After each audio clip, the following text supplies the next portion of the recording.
c'est parti. Bonjour, bienvenue sur Cocotte TV, on est au LDLC Modding Trophy 3e édition.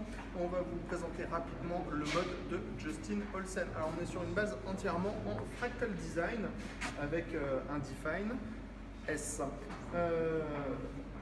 L'esprit du boîtier, c'était de respecter en fait vraiment le boîtier Fractal Design. Donc on retrouve vraiment la forme classique du boîtier Fractal Design. Et après on a cette ouverture qui est tout en plexi en fait, qui peut être comme une ouverture en un seul morceau, mais bien sûr avec le système des portes on a une petite séparation. L'air des radiateurs est aspiré sur ce côté-là.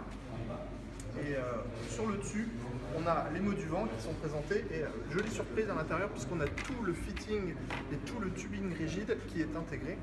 Le tout sur une plaque en aluminium qu'on va retrouver à plein d'endroits à l'intérieur du boîtier. Alors si par exemple on se penche à l'intérieur, on a le kit water cooling avec de l'aluminium brossé à la main, un plateau de carte mère en aluminium avec incrustation en bois à l'intérieur. Et alors on va vous ouvrir tout ça puisque on peut se permettre de le faire. On a une petite peinture revêtement plastique, alors ça c'est assez original on va dire. Donc water cooling, le tout est tourné à 90 degrés. Avec ici, on le voit, un réservoir qui fait toute la longueur du boîtier qui vient s'appuyer en fait à l'arrière de la structure. On va passer de l'autre côté pour vous montrer l'arrière du plateau de la carte mère. Donc là aussi, tout est en aluminium, brossé à la main, et on voit que ça fait une sorte de second boîtier en fait en aluminium à l'intérieur du premier boîtier Fractal Design. Pour ce mode, c'est tout, et on va continuer avec le mode de Roni tout de suite. On continue avec le mode de Roniara japonais, thème Noisy Boy, donc c'est le robot qu'il y avait dans Real Steel. On a une peinture violette et jaune vraiment superbe. On a des panneaux en acrylique qui reprennent en fait la forme du boîtier et qui créent en fait les fameuses lamelles de l'arme. Si on s'approche un petit peu au niveau de la finition, on voit qu'en plus la peinture violette est appliquée à l'extérieur et chaque tranche ensuite est jaune et on a la peinture violette après en extérieur. On retrouve exactement la même finition sur la porte latérale avec des pièces en aluminium qui ont été ajoutées, qui ajoutent vraiment à la finition.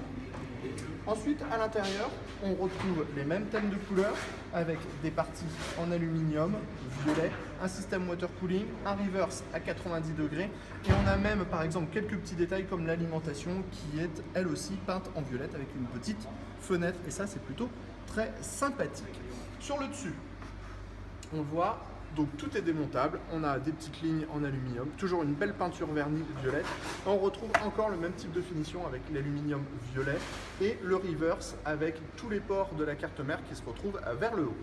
Alors je fais un petit tour, on va même passer de l'autre côté en passant par ce côté-là et on va vous retirer la seconde porte. Donc la seconde porte, on retrouve aussi toutes les parties en acrylique et quand on ouvre, très bonne surprise, c'est très travaillé à l'arrière puisqu'on va retrouver une séparation, l'aluminium et de nouveau le Noisy Boy. C'était le mode de Roniara au LDLC Modding Trophy et on passe tout de suite au mode suivant.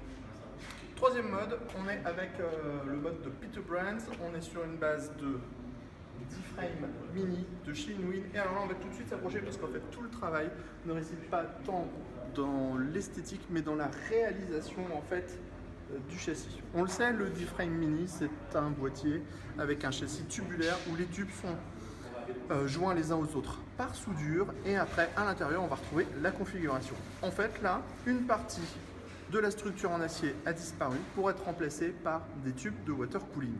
Alors, on a plein d'embouts Beats Power avec du tuyau de water cooling qui est de type rigide, ce qui veut dire qu'en fait, on peut vraiment promener en fait, le boîtier sans aucun problème.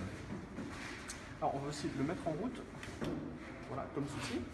On a un système de water cooling complet, la carte graphique qui a été mise en avant, donc on voit comme ça en fait tout le flux du water cooling et on a un liquide spécial qui a été mis à l'intérieur avec des petites paillettes, ce qui fait que ça donne des effets de tourbillon.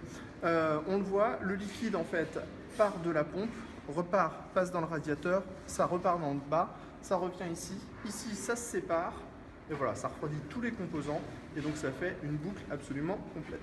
Tout a été retravaillé, que ce soit la partie avant avec cette fois des plexiglas et non plus le verre trempé d'origine. C'était pour avoir plus de transparence et on va retrouver exactement la même chose à l'arrière du boîtier. On a un câblage qui est très droit, très simple. Et on a aussi cette partie au niveau de l'alimentation qui a été retravaillée. Donc pour pouvoir dissimuler en fait une partie des câbles, il y a une partie en plexiglas qui a été ajoutée avec le bouton power à cet endroit-là. On passe tout de suite au mode suivant.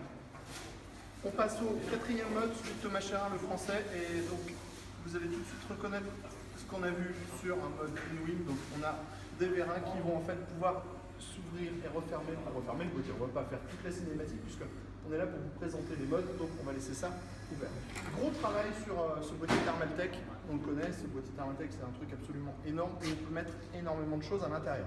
Donc en fait ici Thomas a voulu jouer la carte de la symétrie avec un boîtier où quand on le prend au centre, on va tomber sur le réservoir, la carte graphique, la séparation avec les deux réservoirs et en dessous on va trouver tout ce qui est système de water cooling avec des très gros radiateurs. On est sur des 480 mm si je ne m'abuse. Alors ça a été bien travaillé dans tous les domaines puisque par exemple sur le fond du boîtier on a un miroir, ce qui fait que ça donne encore plus de profondeur au boîtier. On a une gestion RGB de tout le boîtier, que ce soit sur les bandes de LED sur les côtés ou alors sur tous les ventilateurs. On a également un Rhéobus qui est intégré juste ici. Donc vous voyez, c'est hyper discret, hyper fin, mais ça donne un résultat qui est vraiment très sympathique. Si on passe sur les côtés, toutes les parties aussi ont été travaillées. Donc on est aussi sur de l'acrylique. Donc il y a des ouïes d'aération qui ont été créées à gauche comme à droite pour les systèmes de water cooling. Après, à l'arrière, donc on reste sur un châssis classique, mais toutes les ouvertures ont été retravaillées pour créer justement cette symétrie et on voit que l'alimentation a été posée dans le centre. Après, bien sûr, il y a les parties en plexiglas, l'éclairage et ici vous avez un petit bouton qui permet en fait de rendre le boîtier encore plus sobre si on le décide, puisqu'on peut décider d'allumer en fait toutes les petites LED qui remercient les sponsors, on va dire, et les différentes diodes à l'extérieur. Encore un seul mode à découvrir, ça va être tout de suite maintenant. Dernier mode, le mode de Team Warning. En fait, l'idée c'était de faire une sorte d'avion furtif, un poil plus voyant, puisque les avions furtifs, on le sait, c'est pas orange fluo, mais plutôt noir. Mais après, l'idée en fait est de travailler sur des couleurs flashy pour avoir cette association en fait spécifique du violet et du orange. Et on a beau dire, c'est un mariage qui marche très très bien, notamment avec ce liquide orange qui est entièrement fluo. Après, c'est vraiment l'univers de l'aviation avec, on voit les ailes ici, la grande bouche d'aération. Si on se rapproche, on va voir que c'est plutôt bien fait. On a le mesh qui se trouve ici. On a une peinture qui a été entièrement retravaillée, qui est un petit peu peinture usée, ce qui fait qu'on a vraiment l'impression qu'en fait, comme si l'avion avait déjà servi en fait et que c'était pas un avion tout neuf sorti d'usine. Sur le dessus, on a des ailettes avec le fameux marquage Jet Blast à l'arrière. À l'avant, on va retrouver un petit peu le cockpit avec le SSD par transparence. Et on a une partie ici qui est plutôt très bien travaillée à l'arrière avec des grilles de radiateurs qui sont entièrement refaites et plutôt sympathiques. Le radiateur, le réservoir est à l'avant et en fait ça c'est un peu l'avant pointu de l'avion avec ici le dispositif pour pouvoir remplir le liquide. C'était le LDLC Modding Trophy 3e édition, on vous dit à bientôt pour des prochaines vidéos.